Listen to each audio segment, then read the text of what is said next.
My name is Emily, and at 44 years old, I am a TV broadcaster. My husband, Tom, also 44, runs a photography studio. We began dating in high school and tied the knot at the age of 26, having been each other's first boyfriend and girlfriend. Our relationship felt like a natural progression, and we never considered anyone else.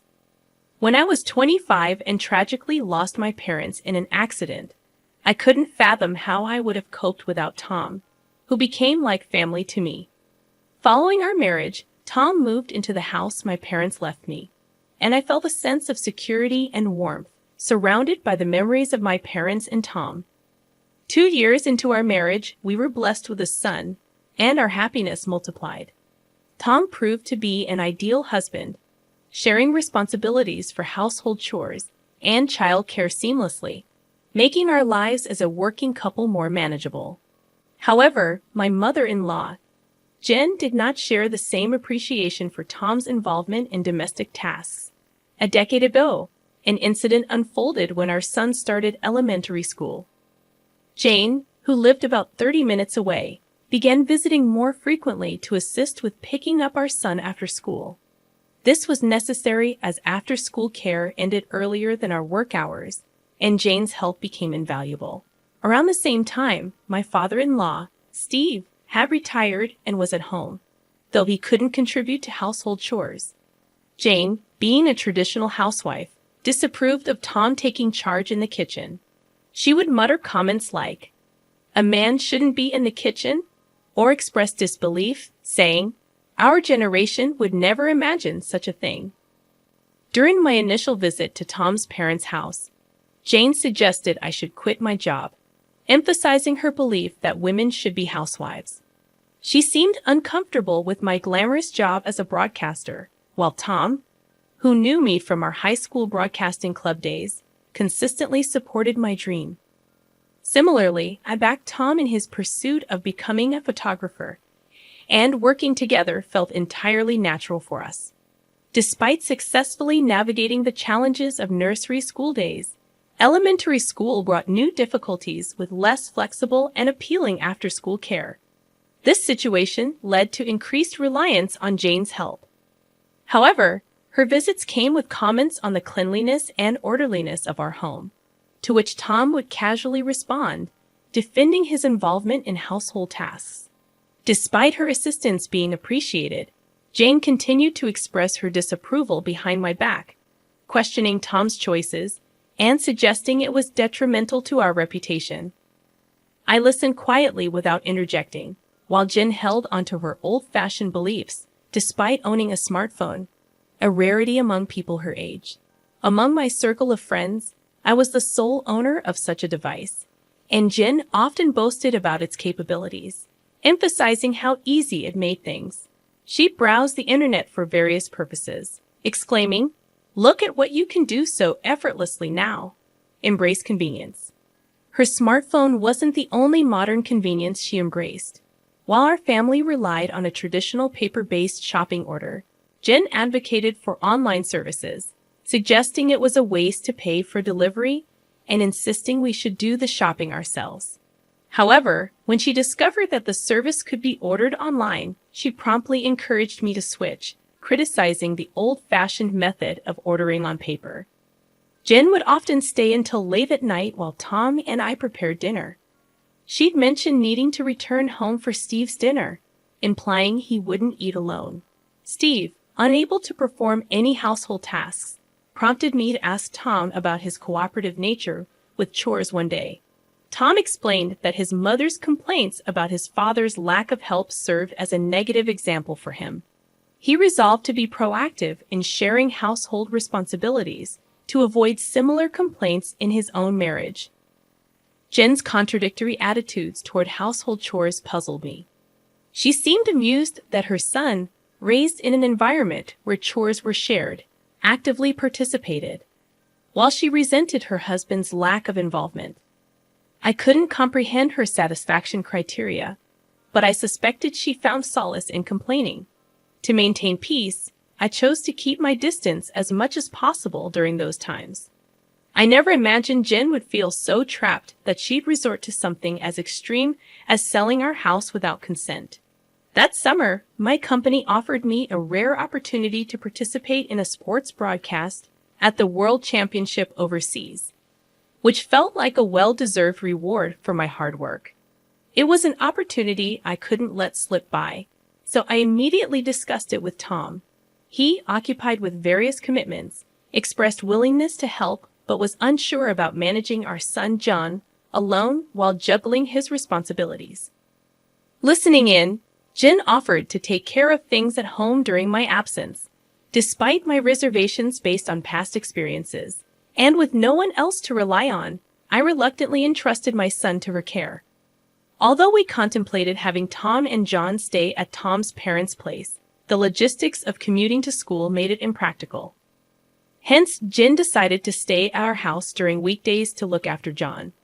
After successfully completing my broadcasting work abroad and feeling both exhausted and relieved to return to the U.S., I arrived home on a weekday afternoon, lugging a heavy suitcase. To my surprise, Jane greeted me eagerly at the entrance, as if she had been anticipating my arrival.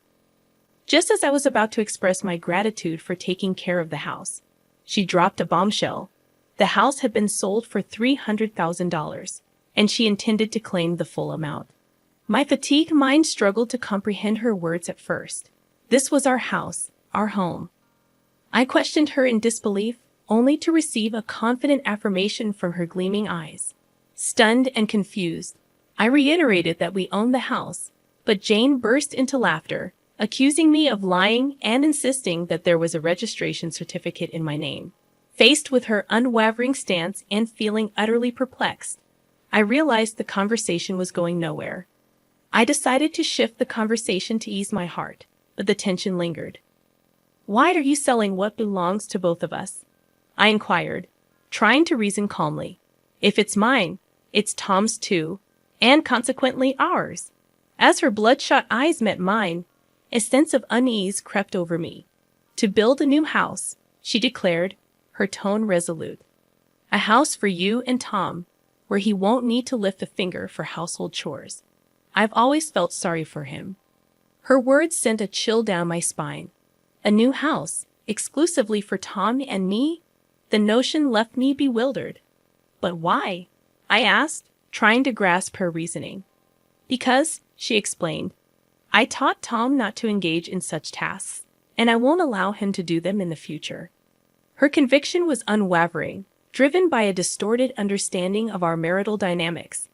Piecing together the puzzle, I realized that Jen's perspective stemmed from a misunderstanding. Tom's simple declaration of the house belonging to me had been misconstrued. She believed Tom's involvement in household chores was a deviation from his desires, fueled by his residence in my home. Moreover, I learned that Steve's retirement had brought financial strain, exacerbating their insecurities about their rented apartment. In desperation, they opted for the unthinkable, selling our home. "But this isn't just mine, and Tom finds it normal to share household responsibilities." I protested, hoping to reason with her. Jen dismissed my words as falsehoods, accusing me of distorting reality to suit my narrative. Though I wanted to point out her role in the situation, I needed clarity first. "Where did you sell it?" I pressed, attempting to understand the extent of her actions. "To AA Real Estate," she disclosed, citing an easy online process and a convincing offer. They assured me it was the right decision, given the high demand in the area. Her words stung as I realized the magnitude of her actions. Selling a 20-year-old house for $300,000 seemed like a windfall, but the consequences were far-reaching. Gratitude was the last thing on my mind amidst the turmoil her decision had caused. "Didn't I find a good real estate company?" I excitedly shared with Jane, having researched and located a seemingly suitable one online. However, my attempts to contact them proved futile as there was no answer. Questioning Jane about her visit to the real estate company's address, she responded nonchalantly, "No, I didn't go. You don't need to do that nowadays." Determined to verify the legitimacy of the real estate company, I insisted, "Go to this address tomorrow, or we won't discuss this any further." Reluctantly, Jane left, and the next day she called me in tears. "It's not there. The real estate company doesn't exist at the address. There's only a dilapidated wooden house, seemingly uninhabited." I was astonished by her foolishness and couldn't help but burst into laughter upon her return. She explained that during my absence, she discovered a house registration certificate in my name, assuming she could sell the property. She had contracted a real estate agent who shamelessly assured her that it was fine to proceed, even if she wasn't the owner, as long as she possessed the certificate. Believing them, she sent all the requested documents, and when a buyer was found, they requested a deposit, half of the $9,600 commission on the $300,000 sale. She transferred $4,800. Realizing the gravity of the situation, I called the police, and 2 officers arrived at our house. It turned out that such internet fraud, posing as real estate agents, had become increasingly common. These fraudsters offered free valuations, requested official documents, introduced a supposed buyer, took a fee, and then disappeared. With many vacant houses and the ability to fake addresses for document delivery, such scams had become prevalent. The police questioned Jane, who was trembling as she answered. The officer clarified, "Let me ask again. The house deed you sent belongs to your daughter-in-law, right?" Jane nervously confirmed, realizing the gravity of the situation now that a third party was involved. Jane nervously began, "I thought, well, it belonged to my son," but her explanation was swiftly countered by the officer. "Even if it was your son's, isn't it strange to try to sell someone else's house?" he questioned incredulously. Red-faced, Jane blurted out, "No, it's not like that. Emily asked me to. She wanted to get the house appraised to sell it," spouting a nonsensical excuse. Turning to me for clarification, the officer asked, "Is that true?"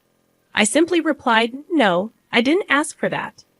The officer, unsure of whose testimony to believe, eventually seemed to trust me over my visibly distressed Jane.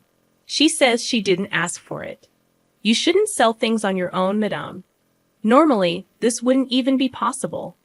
"This is just outrageous," he lectured, and Jane bit her lip, looking down in silence. Convinced of Jane's rash actions, the officer inquired about the deed registration she had sent. When she replied in a faint voice, "No, it was the original," the officer was even more astounded. Looking at me, he asked, "Will you file a theft report?" I answered, "No, that document is invalid now. Actually, this house has already been sold to someone else. When we saw it, we could do so just with the registration identification information. The law had changed, so the deed registration wasn't needed. Indeed, I had received the deed when I inherited the house from my parents, but it was unnecessary when selling the house." Jane, unaware of this, thought that deed meant I still owned the house. Normally, real estate agents would request or retrieve a copy of the deed themselves for verification, but fraudsters didn't need such details. After the embarrassment, she looked at me resentfully and muttered, "Why didn't you sell the house? It's a curse to sell your parents' home. People in flashy jobs are like this." I met her gaze and said, "Tom wanted it. He needed a lump sum." Jane exclaimed in surprise, her face turning even bluer. At that time, Tom wanted to start his dream photography business, but didn't have enough funds.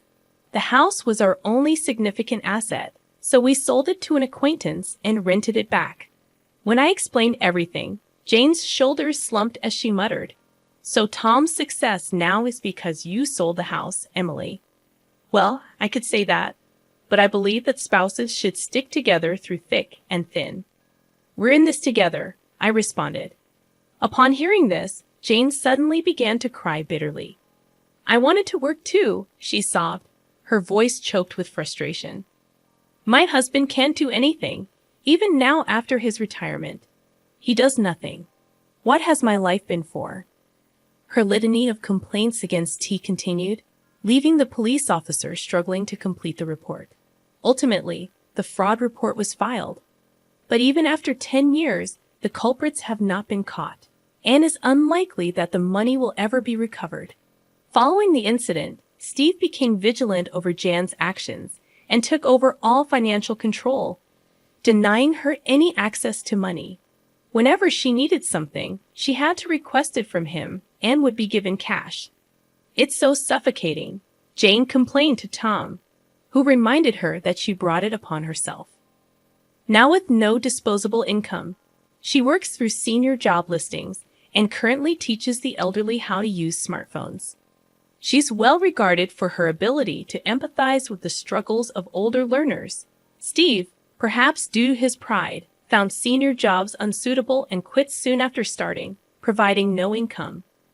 Nowadays, Jen is busier, often leaving Steve with household duties as she goes out.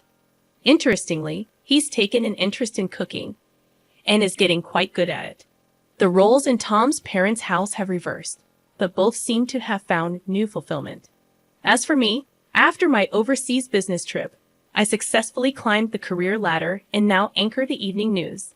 Tom's photography studio is thriving, and we've managed to save enough to consider buying back and renovating the family home. We are grateful to our acquaintance for allowing us to keep the house despite the outrageous incident. It worked out well for Tom's parents in the end. Our son is turning 17 and approaching adulthood, so I shared the story with him as a cautionary tale about internet fraud. However, to preserve his grandparents' dignity, I've kept the part about them trying to sell our house a secret.